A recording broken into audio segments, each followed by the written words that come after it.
You know, for over 20 years, UA has been known throughout the industry as the most customizable open source accounting system out there. And we think that that's a very important thing to have in your accounting system. A lot of times vendors will expect you to download their software, get their software, run setup, and that the resulting solution is exactly what you need it to be, no matter how much you spend for it. And you know, that's just not reality. Every business is unique. Sometimes those differences are very subtle and sometimes much more major. But you have to get a system that can kind of grow with you and that can be customized or extended as your needs change. So for a long time, we've spent a lot of effort and research in making those types of things easy to use without breaking sort of accounting processes and lowering the bar for those types of folks who can make meaningful changes. You don't have to be a technologist, a programmer, a database expert, or even an accountant to work within UA and make meaningful changes to the system. So in this first video, I'm going to show you sort of a simple way of doing that. And then in another video, I'll show you some tools and technologies we have that allow you to do just whatever you can conceive to further automate your business. So let's take a very simple example here. I'm going to open the customer screen. And again, in an earlier video, we talked about this screen, but let's just say that I want to make some very simple changes.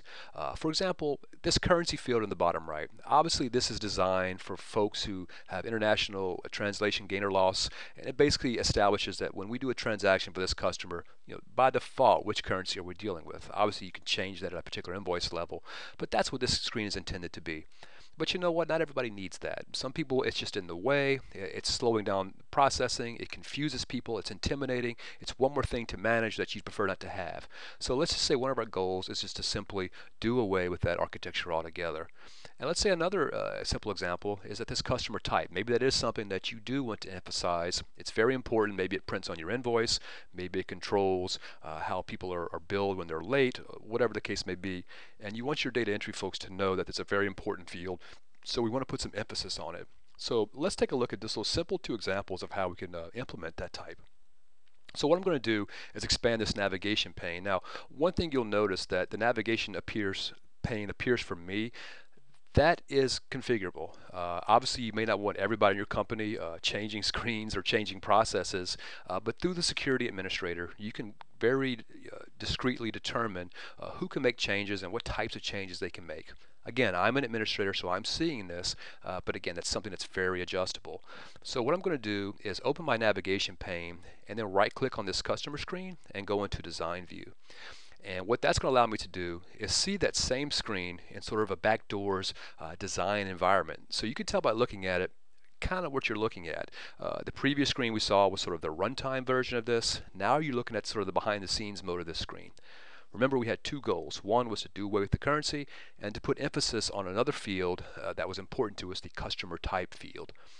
So step one, we don't want this currency. We simply click on it and hit the delete key.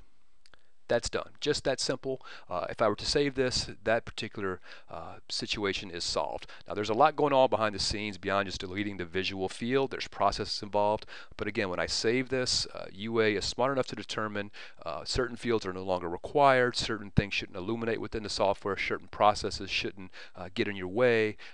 So there's more to it than just a UI change here. But again, it's just that simple from the user's perspective. And say our other goal was that this customer type was important to us, so let's make that bold and red, for example. And again, that's our way of telling our users that, hey, it's important. Please take a look at this screen. Again, we can make it mandatory. So you'll notice when you click on things, there's a laundry list of properties you could set for those items. Again, we won't have time to go into great detail on that, but just please know that there's thousands, literally thousands of configurable attributes for things like fields. I could also drag things around if I wanted my date verified to be down here at the bottom for some reason to kind of stand out, and then I want this to move up.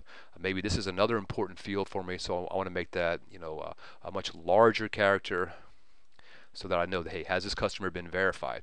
So again, you kind of get the idea of what we're doing here. Now I'm going to simply hit the save button and close the screen down. And the system's going to make those changes. And again, there's things going on in the database and from an accounting perspective when I made that change. But now when I go into my customer screen, I get that new look and feel. all the same capabilities. So I'm going to enter a date verified here. Again, the system automatically puts a date builder next to it there. So you kind of see how that information flows. I'm going to move off this record and move to another record and show you how that works. So there you go, just that simple. With just a few clicks of the mouse, I can make some dramatic changes. I can move fields around, delete fields, add new tabs, new fields within that. So this video just gives you some very simple examples of how to extend UA business software.